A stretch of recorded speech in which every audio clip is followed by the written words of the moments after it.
గౌరవ మంత్రివర్యులు ఉత్తమ్ కుమార్ రెడ్డి గారు.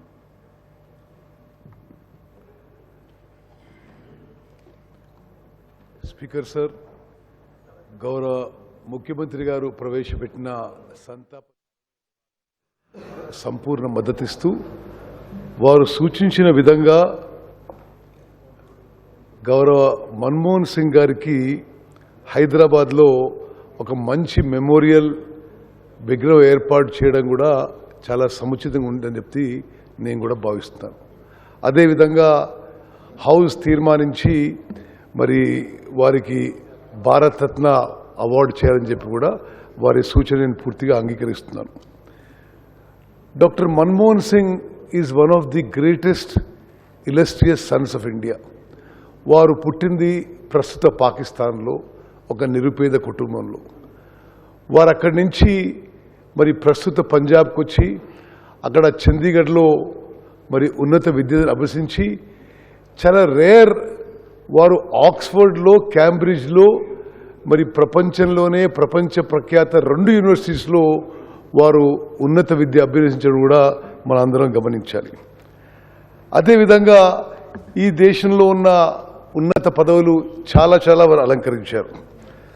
వారు మరి ఫైనాన్స్ సెక్రటరీగా ఉన్నారు గవర్నమెంట్ ఆఫ్ ఇండియాగా, రిజర్వ్ బ్యాంక్ ఆఫ్ ఇండియా గవర్నర్గా ఉన్నారు, ప్లానింగ్ కమిషన్ డిప్యూటీ చైర్మన్గా ఉన్నారు, మరి యూనివర్సిటీ గ్రాంట్స్ కమిషన్ చైర్మన్గా ఉన్నారు, మరి దేశానికి గొప్ప ఆర్థిక మంత్రిగా ఉన్నారు, మరి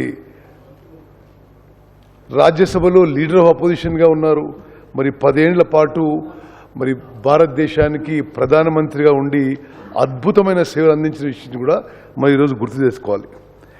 మరి ముఖ్యమంత్రి గారు అన్నట్టుగా ల్యాండ్ అక్విజిషన్ విషయంలో ఒక ల్యాండ్ మార్క్ లెజిస్లేషన్ తీసుకోవడం జరిగింది.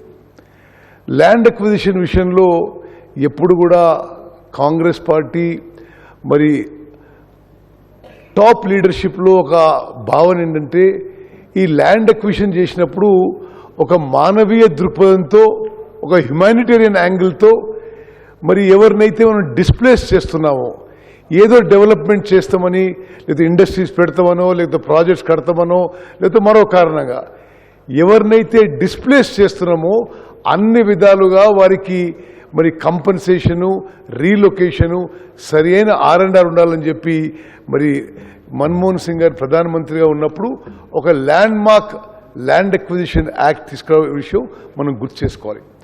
అదేవిధంగా స్వాతంత్రం తర్వాత అడవుల్లో ఉండే అడవి బిడ్డలకి వాళ్ళు అడవుల్లో మరి డ్రిఫ్టింగ్ అగ్రికల్చర్ చేసుకుంటూ ఉంటారు. వారికి ఆ పోడు భూముల మీద ఏ హక్కు ఉండకపోవడంతో చాలా ఇబ్బంది పడుతూ ఉండేవాళ్ళు. మరి మన్మోహన్ సింగ్ గారు ప్రధానమంత్రిగా ఉన్నప్పుడు అడవుల్లో ఉండే అడవి బిడ్డలకి ఫారెస్ట్ రైట్స్ యాక్ట్ క్రియేట్ చేసి దేశంలో లక్షలాది మంది ఆదివాసులకు మరి మేలు చేసిన విషయం కూడా ఈరోజు మనం గుర్తు చేసుకుందాం. అదేవిధంగా ఒకసారి మనం సివిల్ న్యూక్లియర్ డీల్ గురించి మాట్లాడితే ఆ సివిల్ న్యూక్లియర్ డీల్ విషయంలో మరి యూపీలో ఇంటర్నల్ అలయన్స్లో ఎక్స్టర్నల్లో సివియర్ అపోజిషన్ ఉండింది. But doctor Manmohan Singh believed that is in the interest of the country. భారతదేశము మొదటి న్యూక్లియర్ టెస్ట్ చేసిన తర్వాత ఇంటర్నేషనల్గా ఏ దేశం కూడా మనకి న్యూక్లియర్ ఫీల్డ్లోనే కాకుండా ఏ హైటెక్ ఫీల్డ్లో కూడా టెక్నాలజీ ట్రాన్స్ఫర్కి సుముఖంగా లేకుండే. అయితే యుఎస్తోని చర్చలు జరిపి ఈ సివిల్ న్యూక్లియర్ డీల్ మనం అగ్రిమెంట్ అయితే మరి న్యూక్లియర్ ఫీల్డ్లో కానీ ఇతర హై టెక్నాలజీలో కానీ మరి కోఆపరేట్ చేయవచ్చని చెప్పి అమెరికా నుంచి సంకేతాలు వస్తే ఆ రోజు కేంద్ర ప్రభుత్వం పడిపోయే పరిస్థితుందా మరి డాక్టర్ మన్మోహన్ సింగ్ గారు దేశానికి ఏది మంచి అయితే చేయాలనే ఉద్దేశంతో సివిల్ న్యూక్లియర్ డీల్ ఏ విధంగా పుష్ చేసి మరి పార్లమెంట్లో పాస్ చేసిందో మనం అందరం గుర్తుపెట్టుకుందాం. నేను వారిని పలుమార్లు కలిశాను. మరి తెలంగాణ ఎడ్యుకేషన్ అప్పుడు కొంత కన్సల్టేషన్ ప్రాసెస్లో మరి వారు మాట్లాడిన కొంతమంది తెలంగాణ కాంగ్రెస్ నాయకులు నేను కూడా ఒకరిని. వారు ఎప్పుడు soft spoken, very humble, very simple person. మరి తర్వాత తెలంగాణ ఏర్పడ్డది. సరే, మేము ఎలక్షన్లు ఓడిపోయినాం. మరి ఏఐసిసి ఆదేశాల మేరకు పివి నరసింహారావు గారి బర్త్ సెంటనరీ సెలబ్రేషన్ చేయమని చెప్పారు. అప్పుడు తెలంగాణలో నేను, శ్రీధర్బాబు గారు, గీతారెడ్డి గారు మరి ఒక సంవత్సరం పాటు పివి నరసింహారావు గారి సంవత్సరం పాటు బర్త్ సెంటనరీ సెలబ్రేషన్ చేయడం జరిగింది. మరి ఆ సెలబ్రేషన్స్కి నేను వారిని పోయి ఢిల్లీలో కలిసి మరి మీరు రావాలి, మీరు ఇనాగరల్ అడ్రస్ మీరు ఇవ్వాలని చెప్పి రిక్వెస్ట్ చేస్తే వారు ఇమీడియట్గా యాక్సెప్ట్ చేశారు. యాక్సెప్ట్ చేసి ఒకటే విషయం ఏంటంటే, ఇప్పుడు నాకున్న హెల్త్ కారణాల వల్ల నేను ట్రావెల్ చేయలేను, నేను ఇక్కడి నుంచే మరి జూమ్ యాప్లో నా ప్రసంగం చేస్తా అని చెప్పి ఆ రోజు పివి నరసింహారావు గారిపై వారికి ఉన్న అపార గౌరవం, అభిమానం మొత్తం కూడా వారి ప్రసంగంలో చాటుకున్నారు. మరి అదేవిధంగా నేను ప్రస్తుత ముఖ్యమంత్రి, ఆనాటి ఎంపీ, అదేవిధంగా ఆనాటి ఎంపీ వెంకటరెడ్డి గారు, మేము పార్లమెంట్లో బయట ఒక దగ్గర కూర్చొని ఉంటే లోక్సభ అండ్ రాజ్యసభ ఎంపీసు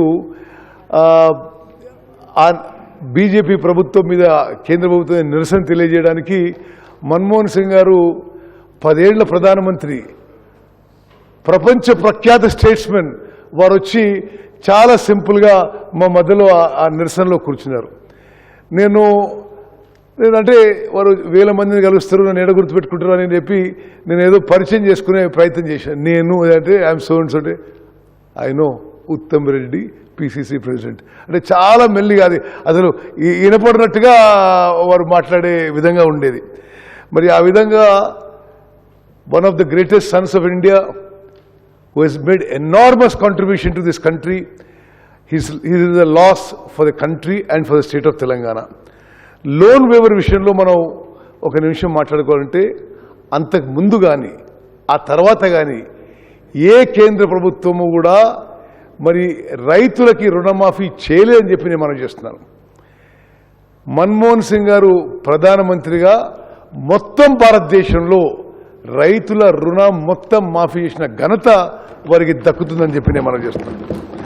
అదేవిధంగా వారు తీసుకొచ్చిన కొన్ని హిస్టారిక్ లెజిస్లేషన్స్, ఈరోజు మనం ఉంటాం, రేపు ఇంకోరు ఉంటారు, కానీ చరిత్రలో నిలబడిపోయే లెజిస్లేషన్స్.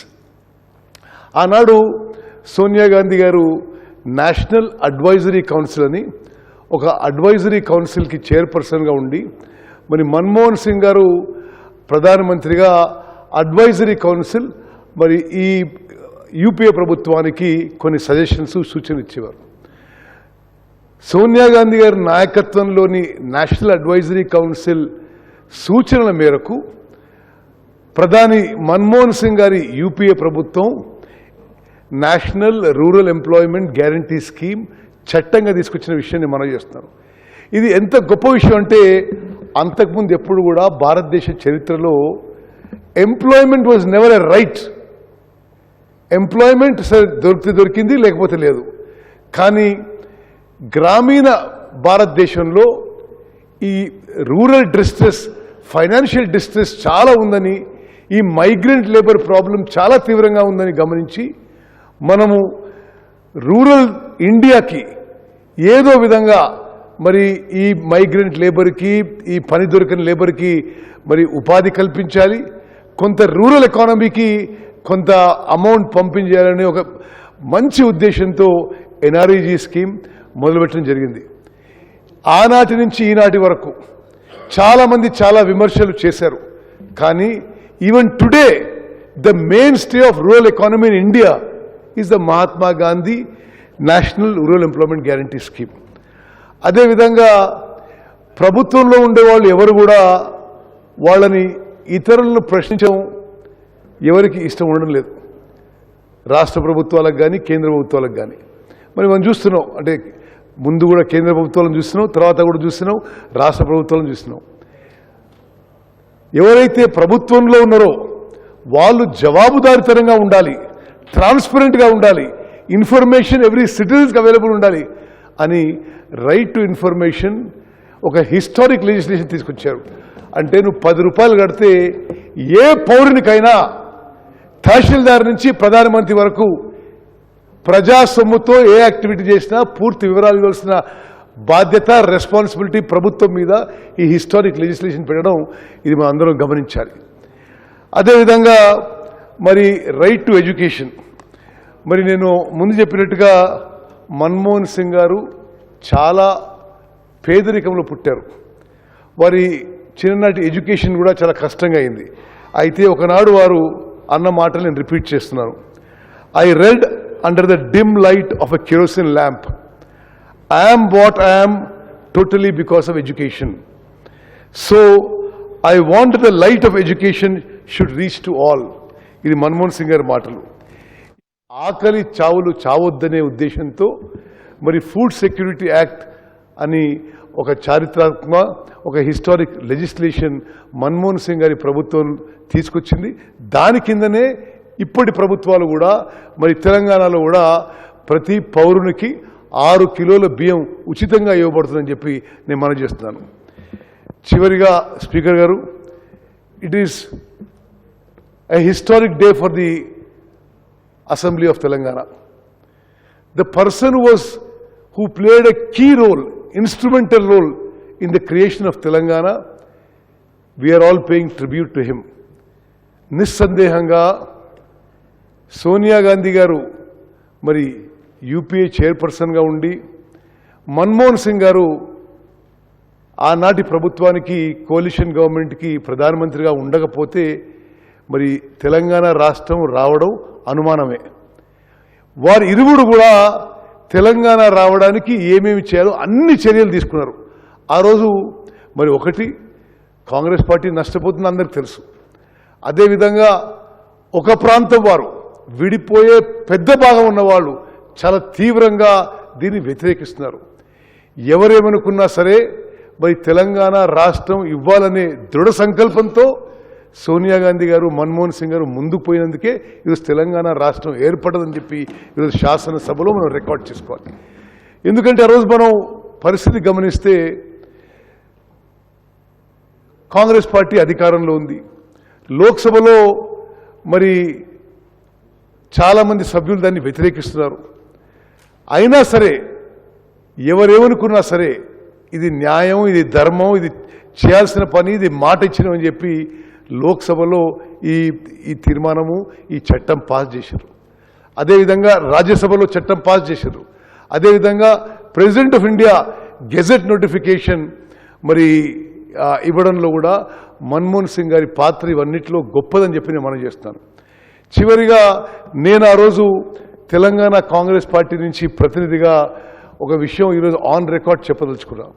ఆ రోజు తెలంగాణ రాష్ట్రం ఇవ్వాలనా వద్దా, ఇస్తే హైదరాబాద్ నగరానికి ఏ స్టేటస్ ఇవ్వాలి, హైదరాబాద్ నగరానికి వచ్చే ఆదాయం ఎట్లా విభజించాలని పలుమార్లు చర్చలు జరిగినాయి. ఆ కన్సల్టేటివ్ మీటింగ్స్లో నేను కూడా తెలంగాణ కాంగ్రెస్ ప్రతినిధిగా పాల్గొన్నాను. ఆనాడు కూడా ఉమ్మడి ఆంధ్రప్రదేశ్లో 23 జిల్లాలుంటే సరే హైదరాబాద్ నగరం was the financial capital, was the financial source of combined Andhra Pradesh also.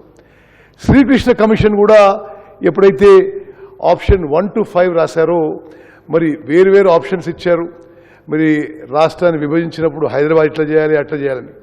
కానీ నేను ప్రత్యక్ష సాక్షిగా మనవి చేస్తున్నాను, ఆనాడు సోనియా గాంధీ గారు, మన్మోహన్ సింగ్ గారు తీసుకున్న నిర్ణయం అండ్ అన్ఎన్కంబర్డ్ హైదరాబాద్ అంటే ఎటువంటి ఆంక్షలు లేకుండా Hyderabad will be A capital of Telangana, all revenue Hyderabad will come to Telangana అనే నిర్ణయం తీసుకొని ఈరోజు తెలంగాణ రాష్ట్రం ధనిక రాష్ట్రం కావడానికి, ఫర్ తెలంగాణ రాష్ట్రం, for Telangana state to be the map of India, for the Hyderabad to be the fastest growing city in the country and for Telangana to be fastest growing city. I mean it is the contribution of Sonia Gandhi and Manmohan Singh. Speaker గారు, నేను వారికి ఘనంగా నివాళులర్పిస్తూ ముగించుకుంటాను. జై హింద్.